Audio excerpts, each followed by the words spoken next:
Di tengah bentang alam Palu yang indah, berdiri sebuah bendungan megah bernama Kaluku. Ia dibangun untuk mengalirkan air, memberi kehidupan bagi sawah dan kebun. Namun bagi masyarakat sekitar, bendungan ini bukan sekadar bangunan. Di balik tenangnya permukaan air, tersimpan bisikan masa lalu. Cerita tentang mereka yang tak pernah pulang, dan makhluk tak kasat mata yang menjadikannya rumah. Siang hari, bendungan ini tampak biasa. Anak-anak memancing di tepian, burung beterbangan, air memantulkan cahaya matahari. Namun ketika malam tiba, suasana berubah drastis. Angin berdesir lebih dingin, kabut tipis turun, dan air tampak gelap pekat.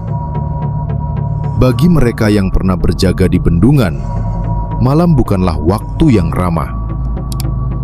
Ada perasaan seolah sedang diperhatikan dari balik gelombang hitam.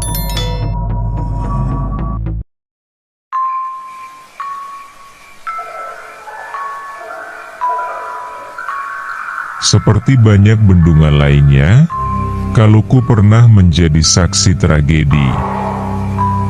Beberapa pekerja dilaporkan tewas saat proses pembangunan. Nama mereka tak tercatat jelas dalam sejarah, namun warga percaya roh mereka masih gentayangan di sekitar bendungan. Beberapa kecelakaan juga terjadi. Orang tenggelam, perahu karam, hingga nelayan yang hilang. Kisah-kisah inilah yang kemudian menumbuhkan anggapan bahwa Kaluku tidak hanya menampung air, tapi juga jiwa-jiwa yang terjebak. Seorang warga pernah bercerita, ia melihat bayangan hitam melintas cepat di atas air. Bukan burung, bukan manusia, tapi siluet panjang yang tak jelas bentuknya. Ada pula kisah seorang pemuda yang tenggelam. Malam harinya, keluarganya bermimpi sang pemuda datang, meminta tolong. Menyebut ia belum bisa keluar dari dalam bendungan. Esoknya, jasadnya ditemukan di tempat yang sama dengan bayangan itu muncul. Warga sekitar menyebut ada penunggu di bendungan ini. Sosok perempuan berambut panjang, berpakaian putih, sering terlihat berdiri di atas air saat senja.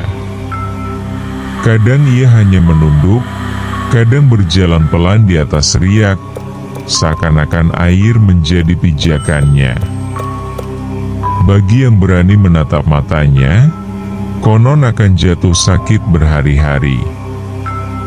Ada pula yang percaya, dialah yang menuntut tumbal, mengambil jiwa mereka yang lengah, yang berani bermain-main di air pada waktu yang dilarang. Beberapa nelayan pernah menceritakan pengalaman mengerikan. Saat mereka melempar jala, air tiba-tiba bergolak tanpa sebab. Perahu mereka berputar sendiri, meski tak ada arus kuat. Pendaki di bukit sekitar bendungan pun mengaku tersesat. Mereka berjalan lurus, tapi selalu kembali ke titik yang sama. Seakan ada tangan tak terlihat yang memutar arah langkah mereka. Dan ada satu kisah, seorang pengunjung mendengar suara gamelan samar dari tengah bendungan. Nada itu pelan, indah, tapi menggetarkan hati. Saat ia mencoba mencari sumbernya, tiba-tiba suara itu hilang. Yang tersisa hanyalah kesunyian pekat. Bagi masyarakat sekitar, Bendungan Kaluku bukan sekadar infrastruktur. Ia adalah ruang sakral yang harus dihormati. Beberapa tetua adat percaya, roh-roh yang tinggal di sana harus diberi sesaji. Pada malam-malam tertentu, warga membawa doa dan taburan bunga ke tepian. Bukan untuk menyembah, tapi untuk menjaga keseimbangan.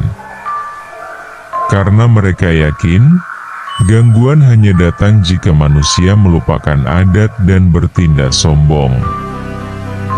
Hari ini, Bendungan Kaluku tetap berdiri kokoh, menjadi sumber air dan kehidupan. Namun bagi mereka yang percaya, di bawah permukaan air yang tenang, selalu ada rahasia yang tak boleh disentuh. Apakah benar ada penunggu yang menjaga?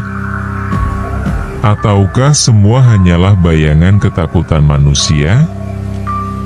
Satu hal yang pasti, setiap malam, saat angin berembus dan kabut turun perlahan, Bendungan Kaluku kembali berbisik, mengingatkan kita bahwa dunia ini tidak hanya dihuni oleh yang kasat mata.